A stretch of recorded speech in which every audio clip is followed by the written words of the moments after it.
it certainly turned out to be a good place for me and for my dreams of becoming a doctor. It was really the only thing that ever excited me as a child. I skipped right over policemen and firemen. I went right to doctor, and I even liked going to the doctor's office, and I would gladly sacrifice a shot just so I could smell those alcohol swabs. You know, it was great. Anything that had to do with medicine. But, the wonderful thing is having an opportunity to intervene in so many young lives and to give them not only longevity but quality of life. There's really nothing, I think, that compares to that. And I thank God every day for the opportunity to have been able to do that. I never thought that it would lead me to this place, though. I actually thought that I was going to retire and have a very relaxing and enjoyable retirement. And then along came the prayer breakfast in 2013. And, that kind of changed the dynamic. After that, there were a lot of people saying, you should run for president. Well, I said, come on, give me a break. And I figured if I just ignored it, it would die down and go away. But it didn't die down. It kept building and building. And then the Run, Ben, Run people started. Every place I went, they had signs. And then I started getting all these petitions. I had literally hundreds of thousands of petitions saying you should run. And I said, maybe I should pay attention. And I started listening to people as I traveled around the country. And I was really struck by what so many elderly people said to me. They said, I'm just waiting to die. I've given up on America. I heard that all over the place. And younger people who were so concerned about their children and the future for their grandchildren because the country was changing so incredibly rapidly. And I started saying, well, Lord, did you really want me to do this? I really thought playing golf and other things would be more fun. But I finally said, if you really want me to do this, then you'll have to do something very special, because all of the pundits say that it's impossible for a novice like yourself to be successful on the national political scene and never be able to raise money or do any of those things that are necessary. And I said, so if you want me to do it, then you just have to open the doors, because I'm not going to kick the doors down. And the next thing you knew, the doors were open. And we had the organization, and the money was flowing. And so now the issue is, can it be done? Is it possible for a non-politician to actually succeed in the environment that we have? And there are still many who say, no, it's impossible. You have to have a lot of political experience. But interestingly enough, I don't think they realize that our country was actually designed for citizen statesmen and not for career politicians. And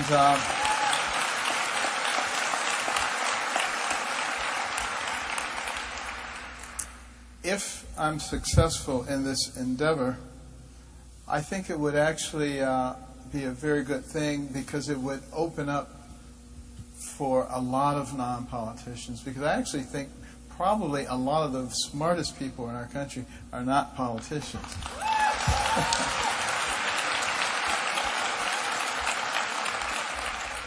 Now, that's not to say that politicians are bad people. But I will say this. Sometimes you need to adjust things. And, when our Constitution was written, it was a real sacrifice to come to Washington as a representative. So they didn't write in term limits, because they knew nobody in their right mind would want to go back. But now that has changed, and we need to be talking about term limits at this stage in our lifespan. But there are a lot of things that we have to begin to talk about. When we put Social Security in place, the average age of death was 63. and now you're looking at 80. So you obviously have to adjust things as things go along. You know, when we put the Constitution together, you know, a lifetime appointment for judges, no big deal because the average age of death was 47. Well, that's changed. And so maybe we need to start looking at whether we want people sitting on those benches who are at an age where they should be enjoying life. Let's put it that way. So, you know, we just have to really, I think, start thinking about doing things in a logical way. And speaking of doing things in a logical way, you know, one of the reasons that this past weekend I went to Jordan to visit some of the refugee camps is because one of the things that I have discovered is that reality is frequently very different from what you hear on television and what you hear from, you know, the political class. And, you know, if you listen to all of them, you would be thinking that the question is, should we bring, you know, tens of thousands or hundreds of thousands of Syrian refugees here, or should we be hard-hearted and just selfish? That seemed to be what they were setting up the choices to be. But by going over there, I discovered that there's another option, which is actually extremely wise and humanitarian, and that is to support the structure that is already in place to keep the people safe who are over there. Now, the Jordanians would be very hospitable, and they have these camps. Now, admittedly, you know, it's not home, but it's a place where your family can be together, where you're being fed, you're getting medical care. There was a brand new hospital at one of the camps that we visited that was completely empty because they didn't have enough money to run the hospital. And I asked several other refugees, what is your ultimate desire? And they said, to go back home, to be resettled in Syria. And I said, what could nations like the United States do that would be most helpful to you? They didn't say import us. They said support people like the Jordanians so that they can take care of us better. You know, it seems so logical and so sensical because there are people here who say, we're humanitarians, so we need to bring in thousands of people from the outside to prove that. Well, you know what? There are millions of refugees. Bringing in thousands to prove that we're humanitarian solves not one single problem. Doesn't do a dent, doesn't put a dent in the problem, and at the same time exposes our population to danger because ISIS has said that they will infiltrate with their people and bring them in here. So all we're doing is creating another problem so that somebody can say that we're nice people. Well, that doesn't make any sense. Again, and it goes back to the theme here, a little bit of common sense could go a very long way in our country. You know, when I think about fighting ISIS and fighting the global jihadists, you know, I've been talking to a lot of people recently, including people over there, and getting a lot of information. First of all, the reason that they are so successful in their recruiting is because they're able to use the internet and social media very effectively to reach the disaffected masses and people who frequently are living very desperate lives, and showing them how now, if they join this, they'll have much more money to live and for their children, and it really actually sounds pretty good. Now, we obviously need to counter that with a different message. So we need to be just as active in social media as they are, plus we need to be using our cyber weapons to disrupt what they are doing on social media. Some people say that's dirty pool. Well, it's okay because they're dirty people, and we need to deal with them. I mean, we can't,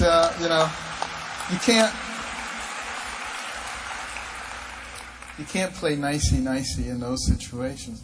But also, they have established a caliphate. And this is what they need to do in order to legitimize what they're doing. And they've taken half of Iran, a third of Syria. They've got footholds in Egypt, in Libya, and other places around the world. And they're looking very impressive. What we have to do is make them look not so impressive. And that means, taking back some of that land, taking their revenue sources, the oil wells. It means we need to interrupt the flow of money through all the money markets of the world, very effectively shutting them down so that they can't pay people, so that they can't, attract people with money. And then, you look at what happened with Sinjar a couple of weeks ago, where we supported the Kurds. We had special ops people working with them. And then we shut off the supply routes to that city so that you soften the city, so that then when you come in with the Kurdish troops and the appropriate support, it falls pretty easily, particularly with the air support. That's a good model. It works. And, you can be doing the same thing with other cities as well. Where is their command headquarters? It's in Raqqa. Raqqa has 4 ways in and out. You shut off the supply routes to Raqqa. You soften Raqqa. You take Raqqa. And when they all run from Raqqa, wherever they run to, you do the same thing there. And you keep chasing them every place they go. You shut off their money. You take off their oil. Pretty soon, you have a really effective strategy. And that's dealing with ISIS. That's dealing with the global jihadists.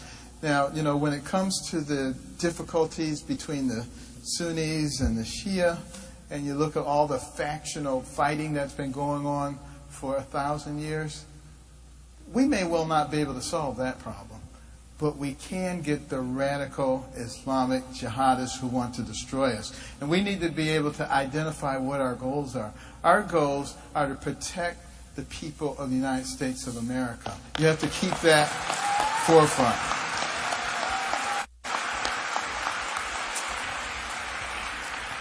And along that same line, we have unfortunately destroyed our credibility in the world amongst our friends and allies. Nobody believes in us anymore. We turn our backs on people. Even Israel, our long-term friend, turn our backs on them. We didn't do what we said we would do, with Ukraine. And almost every place in the world, they laugh at us. Here we are today, the president's, at the Paris summit talking about global warming. Are you kidding me?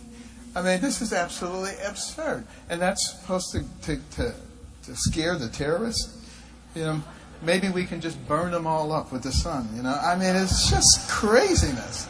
And somehow I have a tendency to believe, in looking at what I've seen, that this is all about finding an excuse for more government control of our lives. That's what they really wanted, to control our lives. And this country is blessed with an amazing, dynamic economic engine, but it has been stifled by the policies that we've been seeing over the last several years. And it's affecting particularly the middle class and the poor people in our society. Think about this. The national debt is now sitting at $18.5 trillion. There's something called a debt to GDP ratio. And it gives you an indication of the health of your society. In 2001, our debt to GDP ratio was right around 57%. It's still higher than it ought to be. But many economists will tell you that when it reaches 90%, that's when things really begin to get sluggish and slow down. Ours right now is sitting at 103%. Our debt is actually greater than our GDP now. You have to go all the way back to World War II to find a situation like that. And it doesn't even seem to alarm a lot of our, quote, leaders. And they just continue to push it up. $18.5 trillion. If you try to pay that back at a rate of $10 million a day, 365 days a year, it would take you more than 5,000 years. And Thomas Jefferson said it's immoral to pass debt on to the next generation. If we brought him to today, he would stroke out. He would say, what are they doing? They are totally disregarding the future for their children and their grandchildren. And that's not who we have been in the past. And it really means that we need to elect leaders who actually care about the next generation, who actually care about our children and our grandchildren, who are not just interested in their own legacy or other selfish ambitions. And that's going to be up to we, the people. But we have to fully understand what is going on, because the national debt is only part of the problem. The big problem is the fiscal gap. And that's the amount of unfunded liabilities that we have. Medicare, Medicaid, Social Security, all the governmental programs. There's 645 government agencies and sub-agencies. They all have budgets. And, you know, it's a lot of money, infinite horizon in terms of the amount of money that we owe. And then you look at the money that is coming in from taxes and other revenue sources. And we do not, by the way, capitalize on our revenue sources appropriately. This country owns probably in excess of $150 trillion in assets. If there was a well-run company that had $150 trillion in assets, believe me, the return that they would get would be significant, and they wouldn't be running these kinds of deficits just on the basis of having those assets. But at any rate, the amount that we owe and the amount that we have coming in should be virtually identical if we were fiscally responsible. If we're not, a gap is there. And if you bring that forward to today's dollars, it's called a fiscal gap. It sits at over $200 trillion. And somebody has to be responsible for that. That's a number that's so staggering, don't even try to get your mind around it. It's just too big to even think about. And yet, we're continuing to increase that. And we have to be starting to think about how do we reverse such things. Well, first of all, we have a tax system which is absolutely absurd. 74 to 85,000 pages of tax regulations. The only thing that rivals that in terms of pages is the regulatory stuff that's going on. Everything is being regulated. It was never supposed to be that way. The government was not supposed to be in every aspect of our lives. And yet, that's where we find ourselves today. And the problem is that national debt and all those regulations cause havoc in the lives of average Americans. You say, how does that happen? Well, because of the national debt, the Fed policy, the central bank, they're in a bind. They want to raise interest rates. Have you noticed the interest rates have been depressed down near zero for almost a decade now? Why? Because our debt is so great. And the debt service on what we owe now is about $250 billion a year, just to pay on the interest. If you allowed the interest rates to go up to a normal level, you'd be talking about $1 trillion. Well, we don't have $1 trillion, so it puts them in a box. Why is that a problem for the poor and the middle class? Because it used to be that Joe the butcher every Friday would go to the bank and he would put 5% of his check in a savings account and watch it grow over the next few decades and then have plenty of money when he was ready to retire. That's part of the American dream. It's gone. That's very, very problematic. The only people who can make any money are the people who have risk tolerance to put their money in the stock market. That tends to be more well-to-do people. Hence, you see the income gap growing as a result of that. And with all the regulations, every regulation costs money in terms of goods and services. Every single one of them. And who gets to pay that? The consumer does, because it raises the price of everything. Now, it doesn't hurt a rich person when they go in the store and that box of soap costs 10 cents more. They don't even notice it. But a poor person will notice that right away. A middle-class person may not notice it until they get to the cash register and everything in that cart has gone up 5 cents or 10 cents or 15 cents. That impacts the quality of life for every American. Now, Bernie Sanders and Hillary Clinton will tell you that the reason is because of the rich. And if we just take their money and redistribute it, everything will be okay. Tell you a secret. You can take every penny from the top 1% and you apply it to our fiscal gap and it will barely make a dent. That is not the issue. The issue is this is America. And it's the land of the can-do attitude, not what can you do for me attitude. And this is what we have to bring back.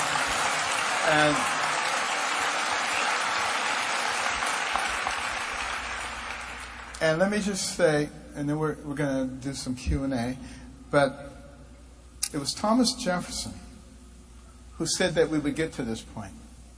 He said that the American populace would become fat and lazy. They wouldn't be paying attention. And as a result, the government would grow and infiltrate and begin to dominate our lives. But he said just before we turned into another form of government, the American people would awaken and they would recognize what was going on. And they would rise up and they would regain control of the government. And I say now is the time to do that. Thank you very much.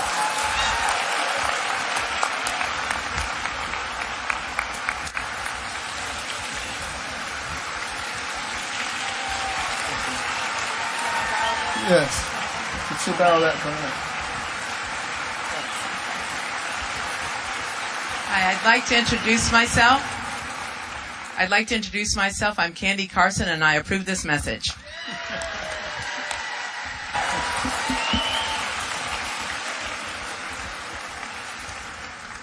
Dr. Carson, we certainly appreciate you being here in York County. Based on my calculations, we have enough questions to cover you till about the election. So the ones that we don't get today, I will share with you so you can have some light airplane reading on the way home. We certainly appreciate it. I'm going to start today with Taylor, who is 11 years old. Taylor's from Lancaster, and he said that his pawpaw was a veteran and passed away on Thanksgiving last year. If you become president, how would you make sure veterans get the care they need? That's a very good question, Taylor. Our veterans, are absolutely wonderful, and we wouldn't have the freedoms that we have without them. And yet, we're not taking care of them. 22 veterans commit suicide every single day in this country, and it's the tip of the iceberg. And also, the number of people applying for the voluntary military is down by 14%, which tells you they're looking at what we're doing and they're saying it's not worth it.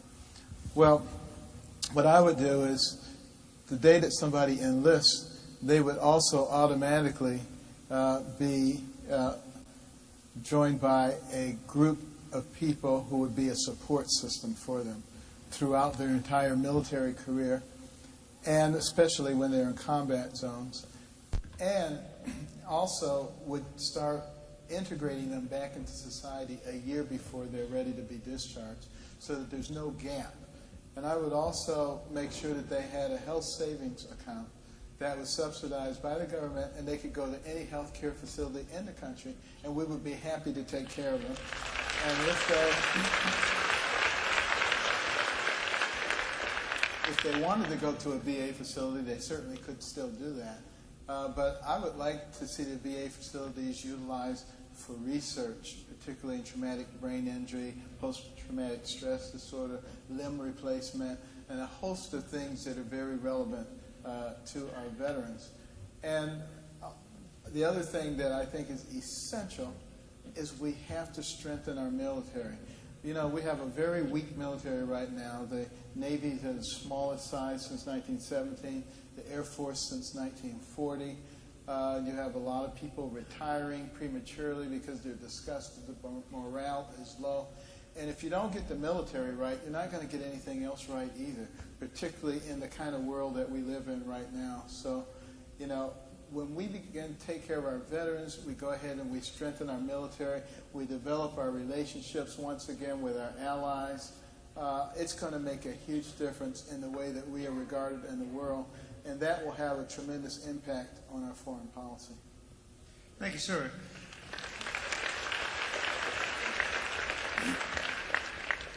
This coincides with the view that the world has of us. This is from April in Huntersville, and she said, how do you feel about the idea of American exceptionalism? Is it still alive and well, or is our global economy pushing us out of the role as a world leader?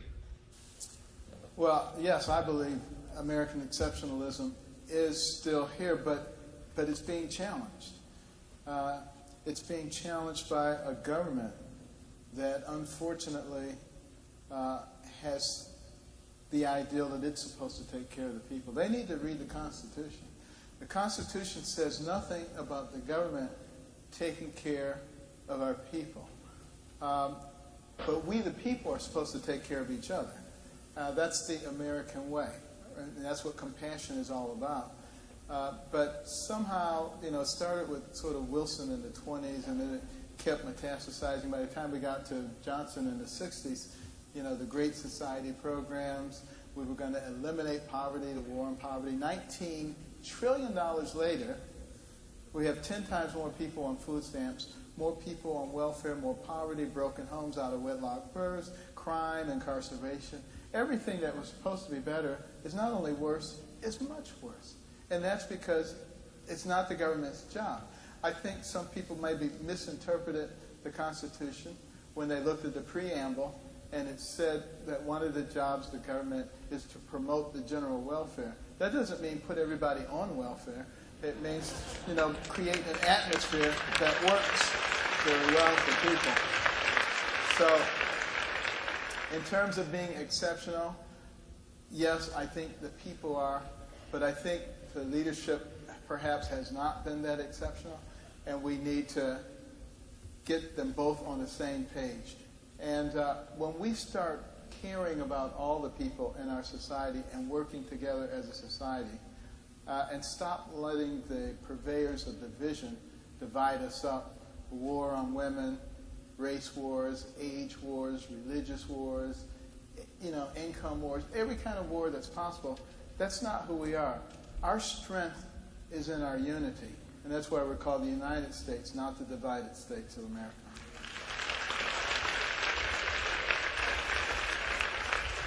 It's ironic you talk about all the different wars that sometimes are derived of prejudice.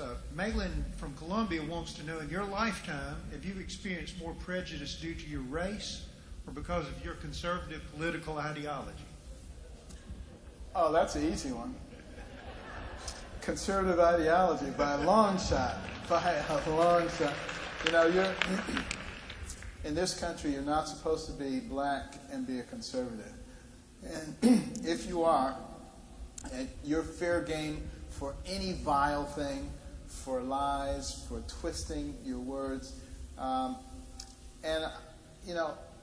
think this is something that we can get over, but it's going to have to come through we the people working together with each other so that we can dispel the myths that are propagated by the secular progressives, who are only interested in one thing, and that is voting blocks. And they don't really care two hoots and a holler about people. And I think conservatives have got to go out there and talk about the programs that allow people to move from a situation of dependency to complete independence and being able to enjoy the fruits of this nation.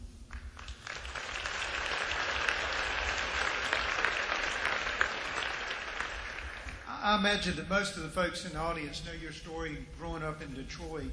Chris from Walla Walla, Washington, either she drove a long way or she's a student here at Winthrop. What societal systems helped you get where you are today? I'll tell you, the societal system that helped me the most get to where I am is having a mother who believed in me and cared about me. That was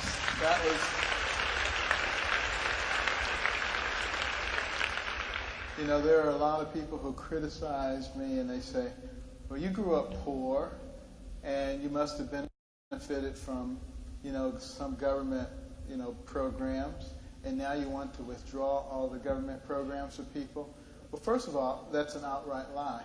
I have no intention of withdrawing government support programs from people who need government support programs. What I do want to do, however, is create a ladder of opportunity so that people who are dependent can become part of the fabric of America, and that's what all the policies are going to be aimed at.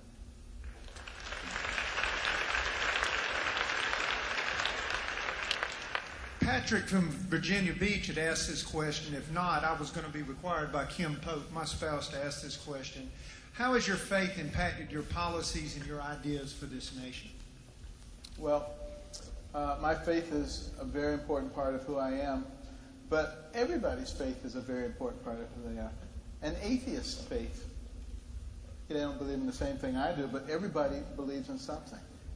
ISIS, they believe in something. So everybody's faith impacts the kind of person that they are. I make no bones about the fact that I have a close relationship with God.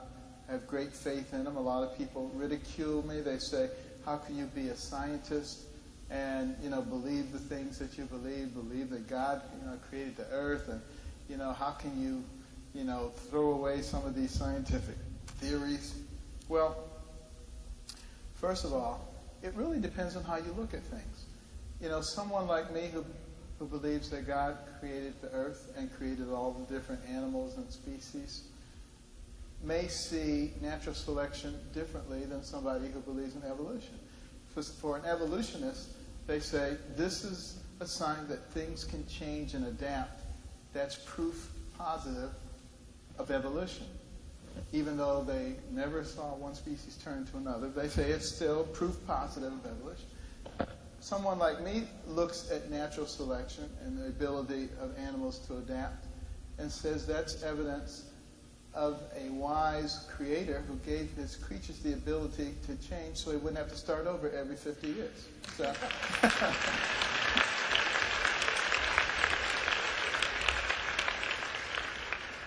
Doctor, we've got a lot of students here today, and Gretchen from Fort Mill wants to know what educational reforms do you plan to make sure or to ensure a better quality graduate rather than just focus on quantity of graduates in America? Well, education is the great divide. And I've also found that the closer to home education is, it seems like the better the students do. So the students who are homeschooled do the best, private schools next, charter schools next, and public schools last.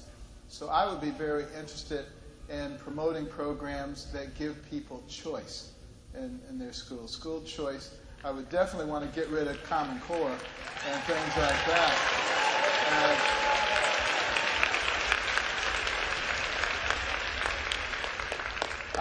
I would also push the use of technology. There are computers that can look at the way a kid solves 5 algebra problems, and based on that, it knows what they don't know. And it can go and tutor them and bring them up to speed, which is the same thing a good algebra teacher can do. But the teacher can only do it for one student at a time. The computer can do it for a whole class, a whole school, a whole city. We need to take advantage of that. Virtual classrooms where it can put the best teachers in front of 1 million people instead of 30. Those kinds of reforms, I think, will allow us to catch up pretty quickly because we're pretty far behind, particularly in STEM areas. Thank you, sir.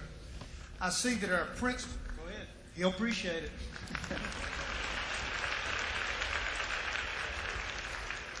I see that our principal has motioned to me that we're about to wrap this up, so I'm going to try to cheat and run 2 together.